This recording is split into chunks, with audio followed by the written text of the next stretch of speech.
Cool. Hello, Config. I'm Cam, and thanks so much for having me here today.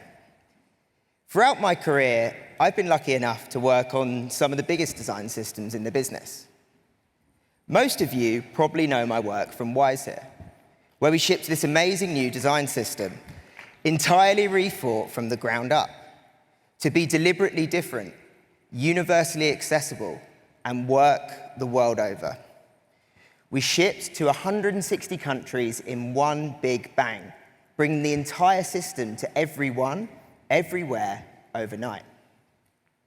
Before that, I was leading the creation of a super fun system for Beats by Dre, seamlessly merging their content and commerce worlds, whilst pushing for a new brighter and lighter aesthetic for the brand. And now, I head up design for OS at Cash App, this amazing company where we're reimagining the world's relationship with money, embracing the weirdest and wildest sides of design, and we're just getting started. We recently launched phase 1 of a completely new design system called Arcade. Fresh type stack, illustrations, spacing strategy. It's epic. But don't worry, this is not a job interview, as we talked about earlier. It's a reflection. Because one of the most important aspects of my job isn't just about celebrating all these wins. It's also about asking, how can we do better? Where can we improve as a design systems industry? So about 6 months ago, I started asking every designer I bumped into a simple question. Are design systems making your work better? Is your work faster, more cohesive, and of higher quality than ever before? I got close to 300 responses to this question, from small startups to the biggest names in tech. And it appears that I struck a few chords. Slow, restrictive, wish they didn't exist. I can hear the gasps. Ouch, reading that one. What about this respondent? I've yet to be in a review where the solution to a better design is the design system. Someone in the room said that one. You know who you are. And one of our least popular customers. Dampen creativity, too rigid for innovation. Of course, it wasn't all bad. There was a lot of love for design systems and our impact, but also some really insightful opportunities for us to improve upon. So that's my plan for the next 15 minutes. We're going to look at the 3 core promises of design systems: speed, cohesion, and quality. I'll share findings from my research and discuss where we're doing well and where we could go to next. So, promise 1, speed. This one was pretty simple, right? So how are we doing here? Well, honestly, this is where I think we're doing some of our best work. Components, tokens, guidance. It's all speeding us up because it's bridging the gap between design and engineering and freeing us up from the busy work. I asked the designer on my team to recreate a screen at Cash. They weren't allowed to use the design system. I was allowed to use it, though. On the left is me with a design system, and on the right, without it. We each timed ourselves to see how long it would take us. And the difference, it was kind of wild. It took me 12 minutes end to end to create that. It took Brian 2 hours and a ton of versions. When you scale that up across an 150-person org, the time savings are in their thousands of hours. But there's one thing that really stood out to me in that exercise. While the screen I made wasn't wrong, I met the requirements of the brief, Brian's screen actually designed new and exciting ways of designing it. It might have taken 2 hours longer, but we've got a cool new profile switcher, some improved ideas on these highly used actions, improved emphasis on your network, and a streamlined list at the bottom. And this really got me thinking. Is speed always a good thing? If the cost of speed is a better customer experience, is that a price that we're willing to pay? Gustav said it perfectly when he said this: design systems have changed the way we design, from what is the best solution to what can we make with what we have. And he's right. This led me to a really simple realization. Great ideas never start with a system. They start with a sketch, wireframe, creative freedom. And if we want our design systems and our products to be great, we need to give people more permission to explore, to make their way to the best possible answer without restrictions. Because great design work takes time. It's not supposed to be quick. It took us roughly 700 hours to perfect the typography for the Wise rebrand. Reimagining, rethinking, then systemizing. It was exactly the same story with our colors, working through hundreds and hundreds of versions before we got to the right answer. Simple on the surface, but deep exploration behind it. What I'm trying to show here is good work is rarely a flash of brilliance. It's just a lot of sweat. And design systems should never set a culture that stops or discourages this type of exploration. Instead, we should empower designers to create the ideal experience, then help them translate into the rules of the system. Let me show you a world I'd love to get to. This is a lovely screen designed by a made-up person at Cash. They focused on creating the ideal solution without worrying about complying with the rules of the system. Then, when they're ready, they can run a linter to bring their creation into system compliance. They can understand what they've done wrong and with a tap of the button, make the changes. It's a more natural, intuitive workflow that doesn't inhibit ideation. We use this concept of translation to supercharge the Wise rebrand.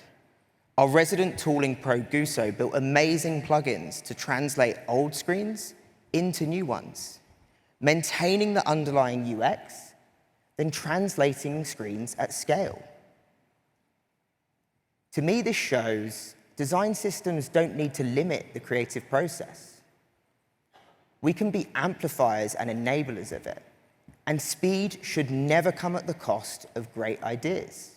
We need to give designers more permission to create and then help them translate. Promise 2, cohesion. And while super obvious, it's clear that without a robust design system, things will naturally drift apart. For example, when we started auditing the Wise type stack, we found 17 different fonts in one screen, some almost identical. We found so many colors, we'd gone full 50 shades of gray at Wise, and we even managed to make ourselves 4 brand blues over the years. At Cash, it was similar. We used to have 6 different list styles and more icons than we knew how to manage. My point here isn't to give designers a hard time. This is completely natural. But aggregate these seemingly small differences at our scale, and it adds up. Because inconsistency undermines trust. And you would not trust that one in the middle, would you? So why are our digital products any different? Design systems are doing amazing at fixing this.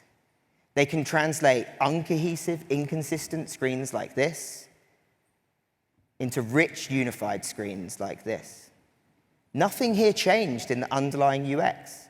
This was simply bringing a team onto our new system. Or screens that lack that visual punch into simple, delightful experiences like this. All in a simple flip of a switch, our apps are more cohesive, easier to use, and trustworthy. But like all good deeds, this strive for consistency doesn't show the full picture. If you zoom out and look at popular apps across fintech, food, travel, shopping, fitness, communication, crypto, and many, many more, They're almost identical, and their design systems are eerily similar.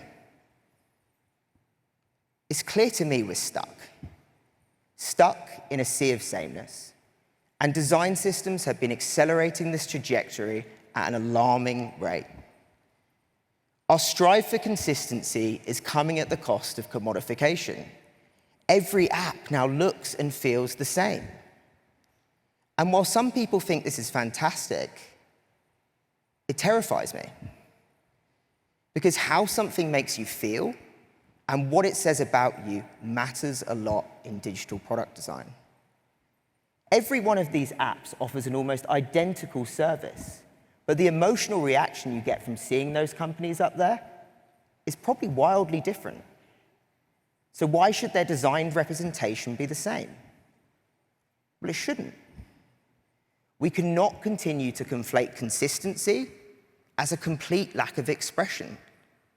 Otherwise, we risk drifting into this unhuman, almost Orwellian world of product design. It is possible to be both consistent and expressive.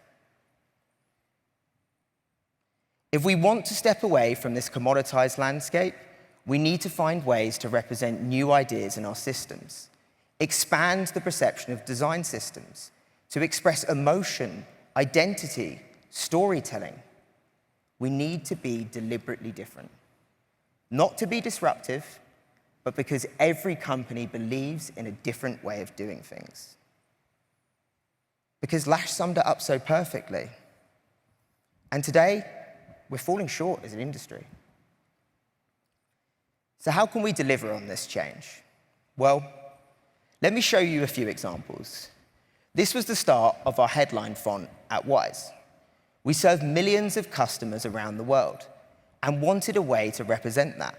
So we set the goal to infuse international energy directly into the typeface.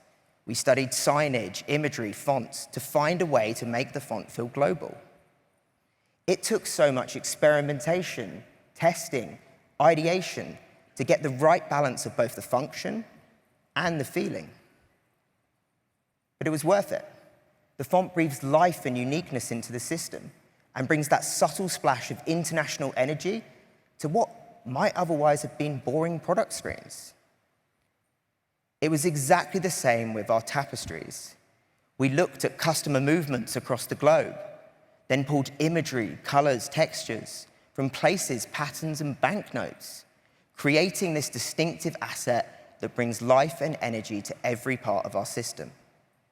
From simple things like our illustrations that might have otherwise been expected, to in-app motion and interaction patterns. It tells a story and expresses a global identity. At Cash, we've been on a similar push. We found an exciting way to bring a customer's card directly into the experience. No longer just light mode, dark mode.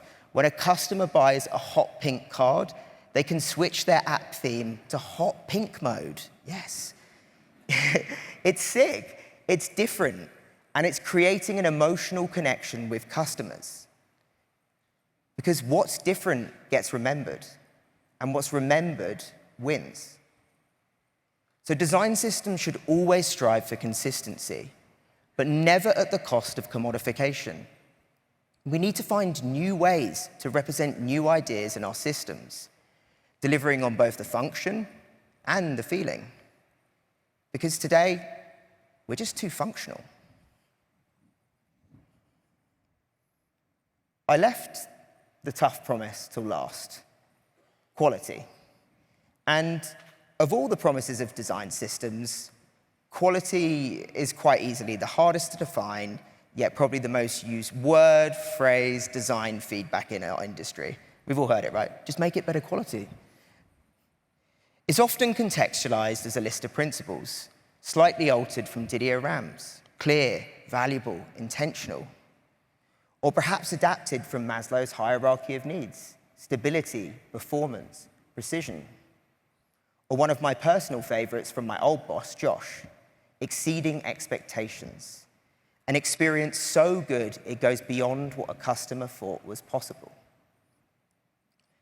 So while our definitions of quality may vary as an industry, The important question to ask is, what role do design systems play in making higher quality experiences? Well, it's undeniable the value of a shared set of foundations that feed into a scalable component library. But does that guarantee high quality design? Hell no. Here is my second attempt at the profile screen I showed earlier, this time making the worst possible design, all while using the design system. Those tiny links you see there, a completely pointless drop-down, and that magnificent open form field you use to change your name. And look, yes, this is a stupid exercise, but the point I'm trying to make is design systems alone can't prevent bad design decisions. And more often than not, a poor quality product is the result of bad decisions, not a bad system. That's because the building blocks alone aren't enough. Components aren't enough. The real challenge for quality is helping designers make better decisions. I think some of the best inspiration for this lies in cooking, in particular recipe books. They start with a clear vision or end state, often a tad unachievable, I may say so. They give you some clear instructions to follow, a set of ingredients you need, all while giving you a little wiggle room for creativity. They're successful because they focus on quality as an outcome of doing the right things. And they recognize the ingredients alone are not enough to make you a good cook. So if our desired result is a high-quality product, what's missing from design systems today? Well, we're still in the early stages of figuring this out at Cache, but I have growing confidence that 3 pieces of the puzzle have the biggest impact on quality. Patterns, these predictable and identifiable rules. Product primitives, scalable, reusable pieces of execution, and governance. This all comes together to make what we call our OS, or operating system, at Cache. And while not entirely new, most design systems I see today are just glorified component libraries. Here's an example of end-to-end systems thinking at Cache. This was our money tab before our recent redesign. It was good, but it was showing signs of breaking. Feature teams like Bitcoins or stocks wanted to evolve their surface, but it didn't support their needs. A common way to look at this project would be vertical, one-off in nature. Each team evolves their square until we end up in a hot mess. But instead, the team created a scalable piece of OS thinking. It started by systemizing the design intent into clear patterns, rational logic of how the page is constructed, and most importantly, why. This allows teams to understand and contribute within well-understood boundaries. That intent scales into a set of reusable product primitives, which we call applets. Applets work like mini apps inside of Cache. They launch into different parts of the experience, map to different customers' jobs to be done, and have different states. They give teams the flexibility and ownership they desire, but all within a cohesive recipe. Then we create clear governance to make sure people are understanding and adhering to the system. The results are a cohesive, scalable system which gives teams everything they need to create high-quality experiences.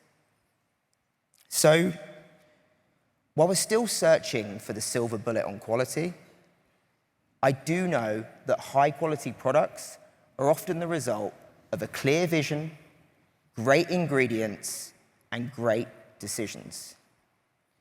Decisions, so the sum of all of these parts come together to make a cohesive, high-quality product faster. One where speed never comes at the cost of great ideas, where consistency comes without commodification, and finally, where we give teams the recipe for greatness, not just a set of ingredients. Thank you for listening, and thanks to all the amazing humans who contributed here today. Bye.